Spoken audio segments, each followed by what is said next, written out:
বাংলাদেশ খেলাফত মজলিসের আমির মাওলানা মামুনুল হক বলেছেন, মানুষ যেমন কবর থেকে ফিরে আসে না, শেখ হাসিনাও আর কখনো বাংলাদেশের রাজনীতিতে ফিরতে পারবে না।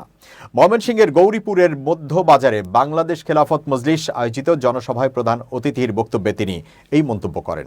মামুনুল হক বলেন, আওয়ামী লীগের মতো একটি ঐতিহ্যবাহী দলকে ধ্বংস করার পর শেখ হাসিনা নিজের হিসাব নিকাশ, পরিবার পরিজন সহ যা নেওয়ার ছিল তা নিয়ে দাদার দেশে চলে গেছেন। তিনি অভিযোগ করেন, 16 লাগেজে যা নেওয়ার প্রয়োজন ছিল সব নিয়েই দেশ ছাড়েন তিনি।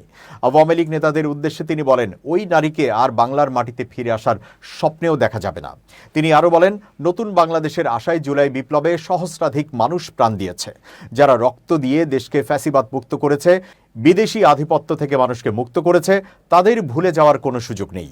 তাদের আত্মত্যাগের প্রতি অবিচার করা যায় না। তাই শুরু থেকেই বলছি, জুলাই বিপ্লবকে রাজনীতিতে যুক্ত করতে হলে জুলাই সনদ বাস্তবায়ন জরুরি।